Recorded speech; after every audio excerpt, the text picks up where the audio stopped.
one of the world's most respected and compelling speakers on technology and the future. TAG Featured Speaker Series proudly presents Futurist Jack Shaw. Greetings, everyone. It's Friday, April 4th, 2014, and this is Tech Talk with Technology Association of Georgia President Tino Mantella. I'm your guest host, Frank Baia. Mark your calendars and be sure to join us May 6th, live in Atlanta, to experience technology thought leader and professional speaker Jack Shaw as he takes us into the future to see just where rapidly emerging technologies like mobile internet, cloud computing, predictive analytics, intelligent decision management, and autonomous systems are headed. And then shares real-world examples of Atlanta area companies utilizing their innovative skills to help take us there.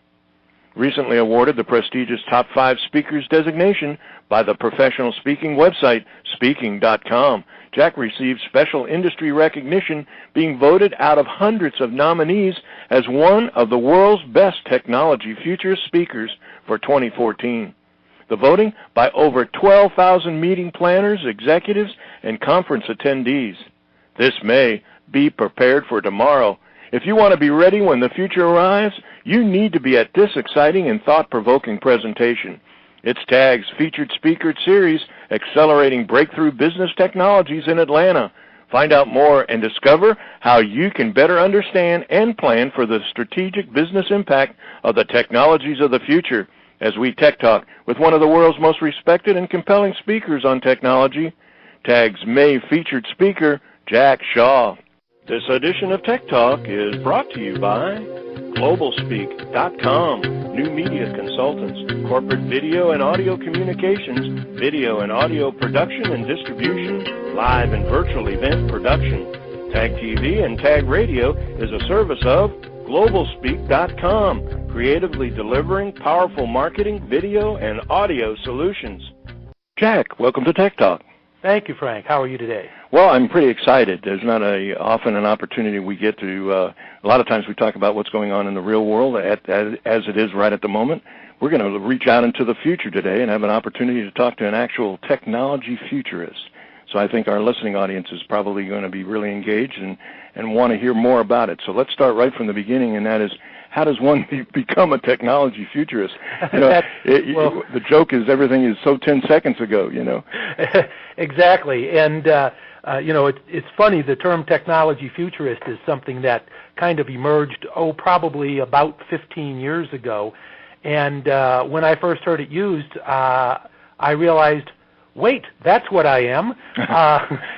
This is what I've been doing for the previous 15 or 20 years. I've always had an interest in science and technology, even as a kid. And when I got recruited by Yale as a football player, one of the smart things that they did to try to impress me and encourage me to come there, which I did, was they took me to see the computer. Wow. And, you know, back in the day, the fact that they had a computer and not all colleges did was pretty impressive. I'm thinking it's the size of a room, air-conditioned. Absolutely. Sure. Yeah, absolutely. In fact, there was a guy sitting in the corner plugging wires into a board, and I asked what he was doing, and they said, oh, he's reprogramming the computer. He was literally hardwiring the program. And now we have cognitive computers that can actually learn by themselves, and an iPhone that pretty much rules my world. Exactly.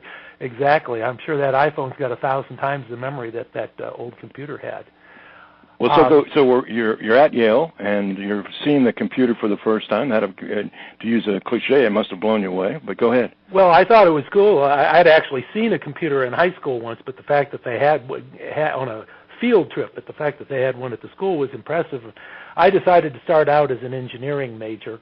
But then I decided to switch into business because I realized I was actually more interested in the applications of the technology than I was in actually building computers and operating systems and so forth. So I was a business guy with an interest in technology.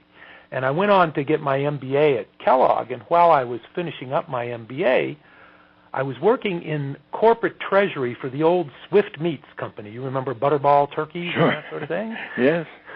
And we were redesigning their cash management system. As part of the redesign of the system, we implemented electronic funds transfer.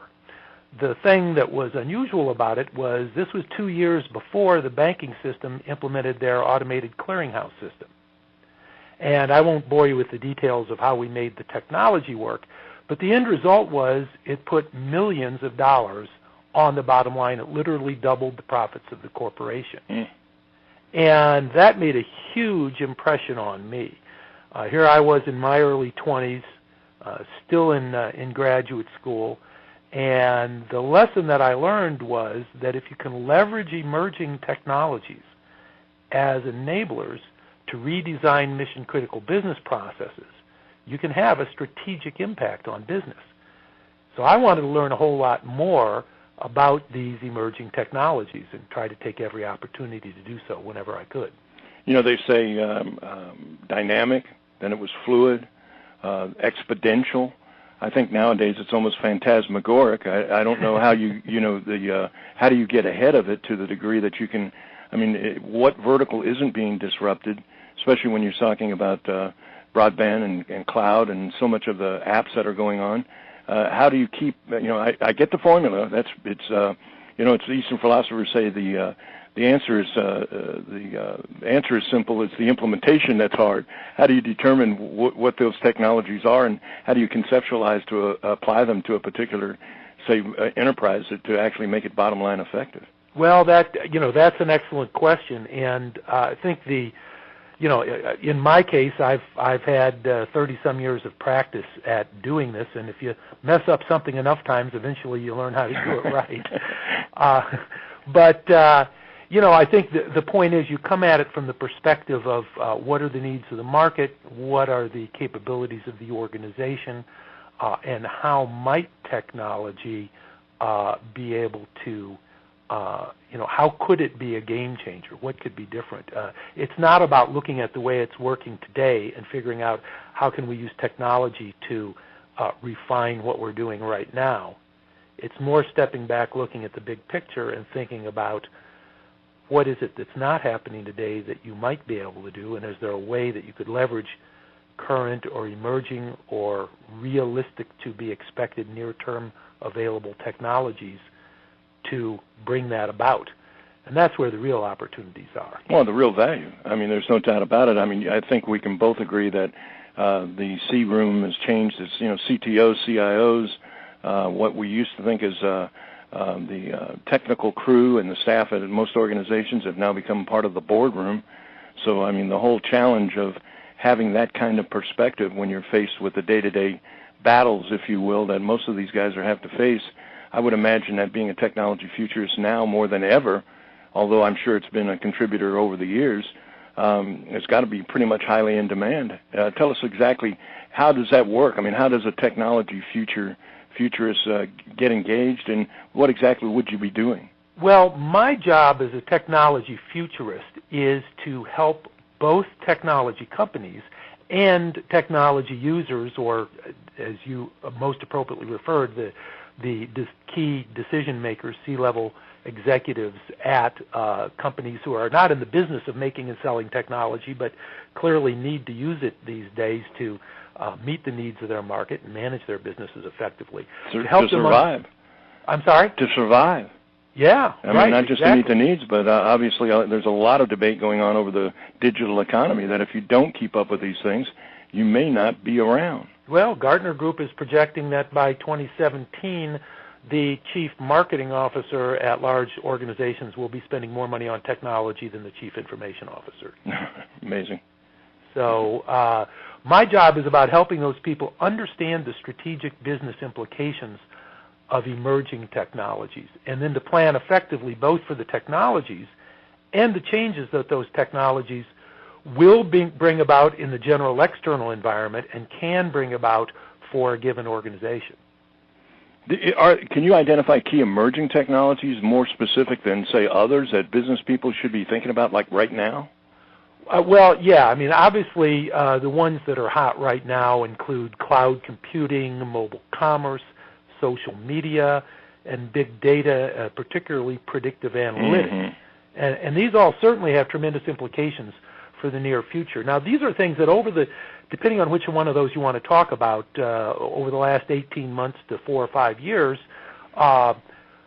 business executives in general have become familiar with what these are, but the majority, especially once you get past about the Fortune 500, the majority still don't really have a good in-depth understanding of how to use all of those things. And part of the reason they need to start getting them is the next one that's coming down the road very, very quickly, and this is the real game changer, and that's intelligent systems. Yeah. And right now, intelligent systems are roughly where the Internet and the World Wide Web were about 20 years ago, but they will cover the same ground in half the time.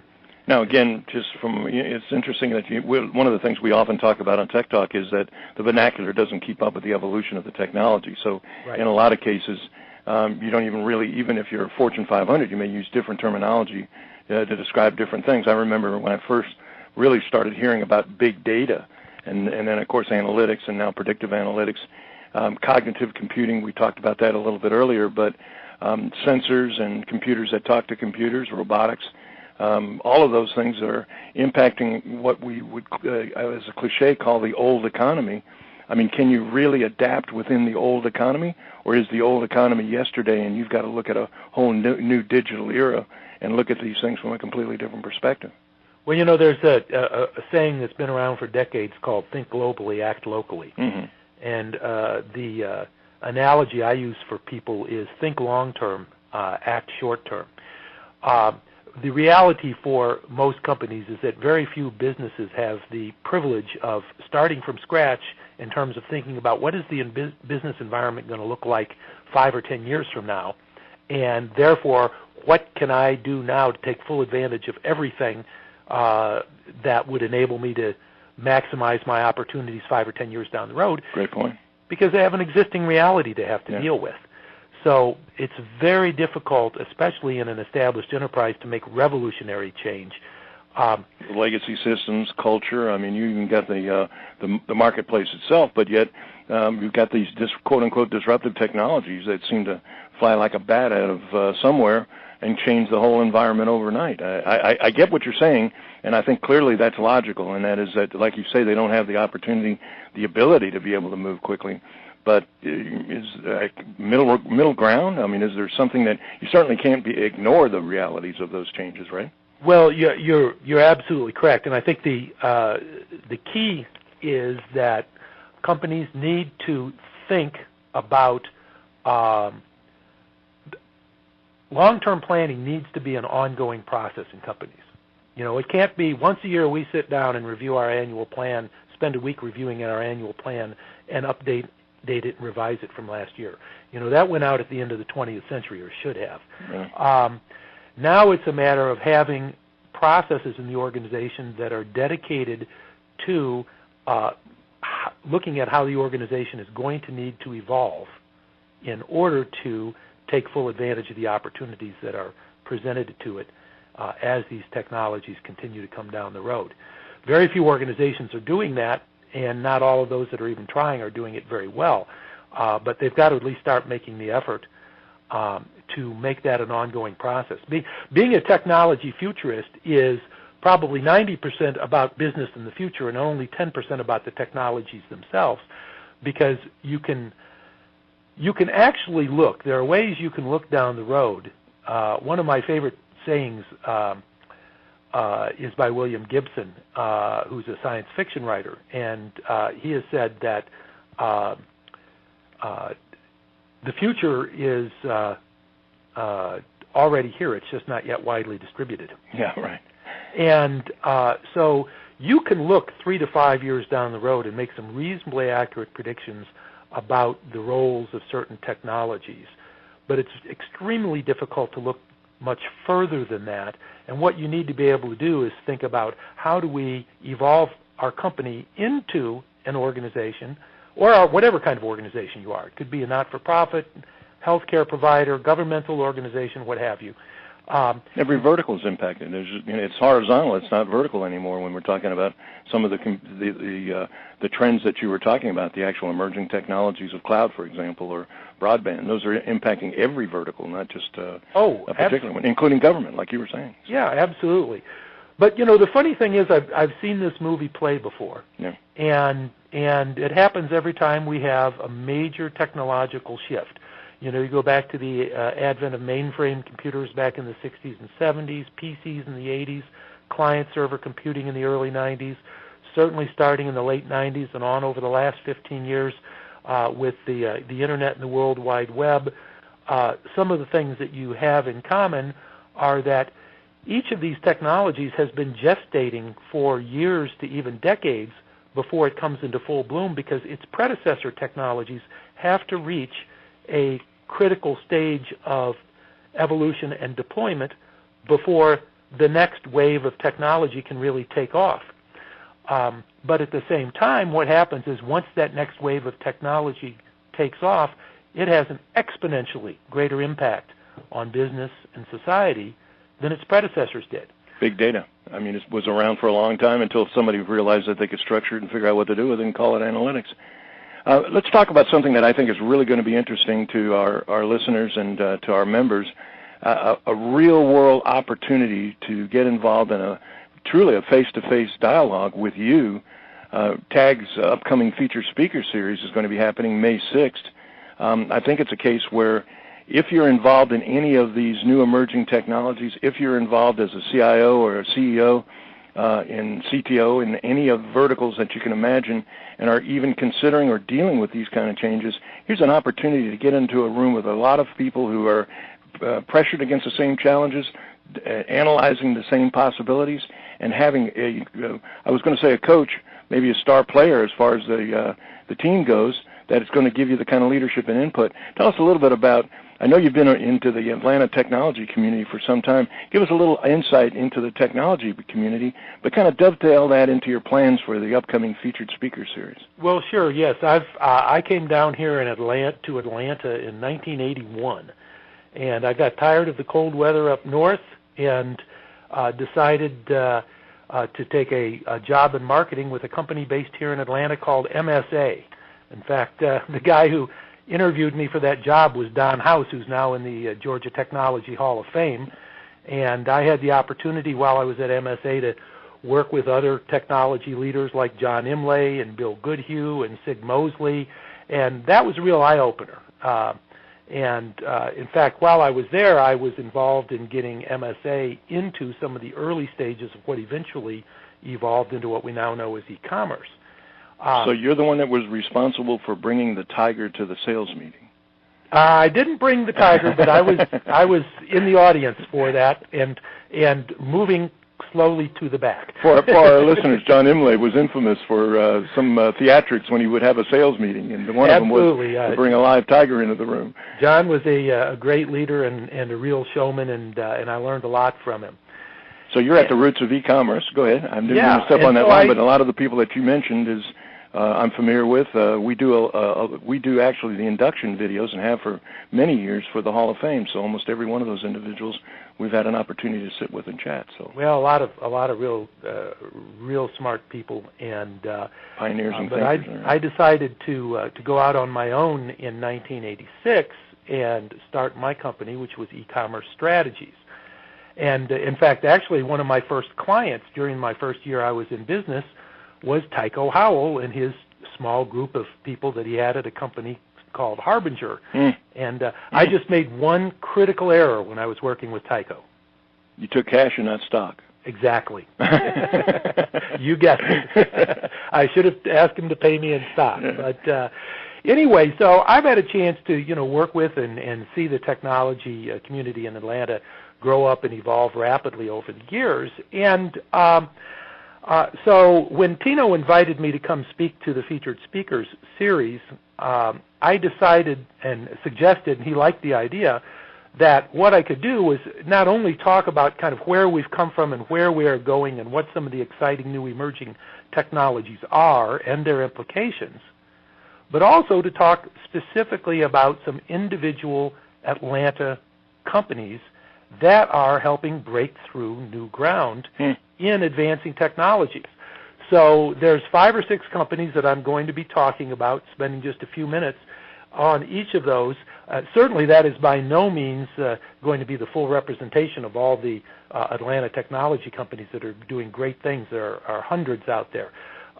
But I've picked 5 or 6 of them. I'm still kind of finalizing exactly which ones those are going to be, that are doing some really creative, really forward-looking things that I think are advancing the state-of-the-art of technology, and that will have huge implications for business and society moving forward. And there are companies and technologies such that if these specific companies end up not being successful in bringing widely deployed versions of their technology to market, somebody doing something very similar to what they're doing certainly will be, in my opinion. And so I think it'll be a fun way for people not only to get a vision of the future in general, but also to get a better understanding of what some of the kinds of technology companies in Atlanta that are out there on the leading edge are doing, and how exciting it is going to continue to be part of the Atlanta technology community going forward. Well, you brought it up earlier, the exact terminology, I forget now, but it was basically the case that this is not your first rodeo and that you'd seen the transitions happen before again and again and again over the course of years, decades. I think one of the things that it's critically important for the future Hall of Famers, if you will, is to realize that we do have a heritage, that this all didn't happen overnight, and that there are pioneers and individuals who didn't just impact the technology industry, they helped create the technology industry. And that spans literally decades, over a couple of, I would say, 25, 30 years. But then you've got a whole new group of futurists that are playing around with new ideas and new opportunities that are going to continue to catapult us, leapfrog us into where I know TAG would like to see us, and that's in the top 5 places in the United States, maybe even in the world, for technology. So I think this is a great harbinger, to use a word, but I think it's a unique opportunity. Jack's reputation is literally international, so you're not only going to have an opportunity to hear a great speaker, but obviously someone who's got an extensive background, experience in real world situations, and also enough of a perspective, an enlightened perspective, to see the future for the prospects and the possibilities, and then package a presentation. How long is this going to be, Jack? Is it an hour or more than an hour? Well, the whole session is going to be an hour. The presentation itself will run for 45 to 50 minutes, and then we'll leave 10 or 15 minutes at the end for questions and discussion. And I'm having a lot of fun putting this together, and I think it's going to be a very exciting, highly relevant program. And I would certainly encourage any of our listeners that if you have any interest in business, technology, or the future, you need to be there. More than an event, it sounds like an energy drink. I think it's a case where you can't miss this one, and it's May 6th. I know our members will be watching. I'm sure there'll be a lot of promotions that will be coming out over the next few weeks, maybe even some announcements as you begin to get more detailed into exactly what the agenda all is going to look like. Jack, for all that you've done, for the part that you've played, not only with TAG, but with the industry and helping it grow and over the course of the years and the kind of organizations that you had an opportunity to be part of, but also for all the things you do today.